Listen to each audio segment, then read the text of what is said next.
390 Wagon Master here. Today in this video, we are going to take one last look at the JCPenney Pinto 23. This is catalog number 9810607 from about 1973, I believe. Somewhere right in there. Has that Swan Siltronics look. I love the look of this radio. This is a really neat radio. Very clean setup here. We have a 4-pin mic connector here, which is conveniently wired for Cobra DX style radios like Cobra Galaxies, etc. 1/4-inch headphone jack, adjustable A&L, and I really like this. I like this a lot better than just an A&L on-off because you can adjust the attack of A&L.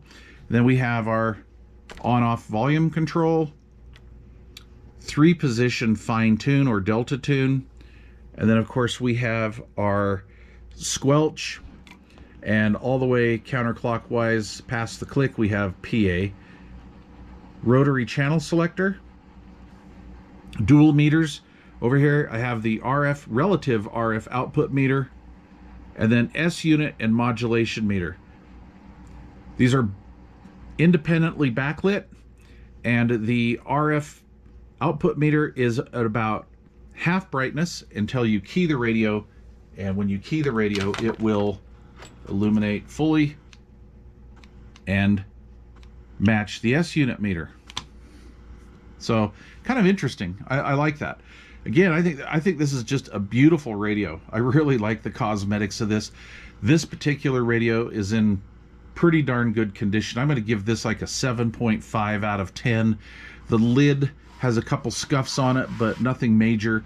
The front panel is clean. There's no pitting, no major scratches or anything like that. The knob's cleaned up. We had all this stuff off and spritzed all this down with awesome cleaner. Got all the cigarette smoke and stuff off of it, and cleaned the knobs. And I usually soak these in a cup of citrus cleaner and then hit it with the toothbrush, and that cleans all the gunk and stuff from all these little channels in here. So anyway, that worked out really good. The back of the radio's in good shape. So anyway, all that's good. Now let's talk about performance. All right, so I did an alignment on it, both transmit and receive, and here's what I found. We'll start with the transmitter. So this radio will put out just under 3 watts from 1 to 23. It's balanced now. Before there was a little over a half-watt difference between the high frequencies and low frequencies. I think one of the problems was it had a bad mixer crystal in it. So we had to swap out this 37.850 crystal. I don't know if you remember from the first video, but channel 23 was actually, I think it was 24 or 25. Anyway, it was like 10 kcs off. And so I took this out of a donor. I took another crystal out of a donor radio, so that has a Uniden crystal in it. So there you go, Cybernet. Anyway, that's kind of interesting. So just a hair under 3 watts, top to bottom. It does reverse modulate a little bit. This has got one heck of a automatic modulation limiting circuit in here. I did an audio sweep through it. I did find a little sweet spot, and I forget the frequency now, but there was a sweet spot where I could get it to go up. However, the limiting circuit is doing its job in this radio, and I did not disable that, so no diode clipping or anything like that. I'll let the next owner do that.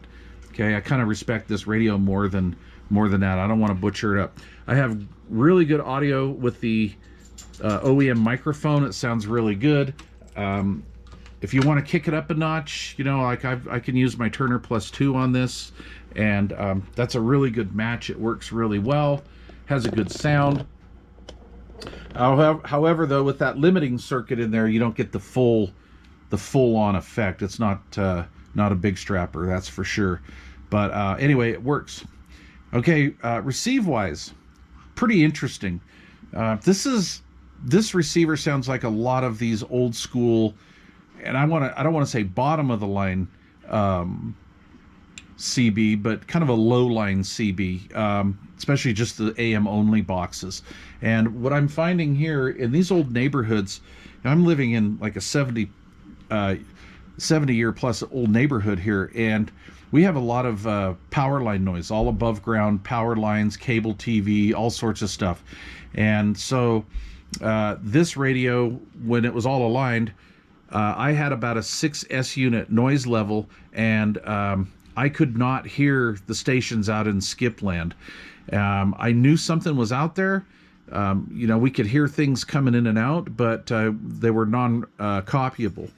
So after we did the full-on alignment, I decided to do with this, like what I did with that Panasonic RJ3200 that's in a few videos back. And what I did is I detuned the front end a little bit to fix that signal-to-noise ratio. The signal-to-noise ratio was all noise, no signal. So now I have a usable front end where I do not have a lot of the noise. We knocked out about 70% of the noise, and by gosh, the signals came up. So now this radio is usable. So I'm sure there are professional technicians that don't agree with that little technique, but honestly, that takes a unusable AM box and makes it usable. So anyway, all the cans are marked. There's only 3 cans. It's L3, 4, and 5 that are slightly detweaked towards the clockwise position, and those cans I have marked so the new owner can put it back to OEM. But I believe you're going to find out the exact same thing. You'll probably get the exact same results. I think it's just honestly a design issue. And then of course we readjusted the S meter to read properly as per factory input specs. So anyway, overall, it's now a usable radio. It's not an audio monster by any means, but it has a really nice crystal clear sound to it. Very sharp. The stock mic sounds really good on this. It's nice in that respect. It's just a nice clean little rig. But if you want like an AM skip box or something like that, this is not going to be probably not going to be the one. But anyway, it's in good condition, and I give it a 7.5 out of 10. So it's a decent little radio. We're going to do some sort of an auction. I don't know. We're going to do some fundraising for the channel, and we'll probably include this on there. But anyway, if you own one of these, tell me what you think about it. Leave questions or comments down below. And if you have not yet subscribed to this channel, please consider doing so. Oh, one last thing. I did have, I have the box for this, and in the box came an official warning notice that the FCC requires all transmitter adjustments other than those supplied by the manufacturer to be done by a licensed technician. It also warns you to not use this said radio unless you have a CB radio license. And then, of course, I think really important here, we have the 90-day, the full 90-day warranty.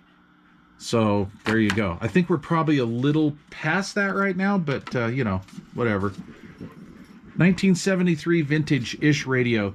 I couldn't find any reliable mods for this. That's another reason why I didn't want to do any more mods or try to lift up the audio or anything like that. There's just nothing here, or that I saw on the internet, that was trustworthy, and I just I don't want to mess this radio up. Anyway, cute little rig. All right, you guys. Thanks for watching. Cheers.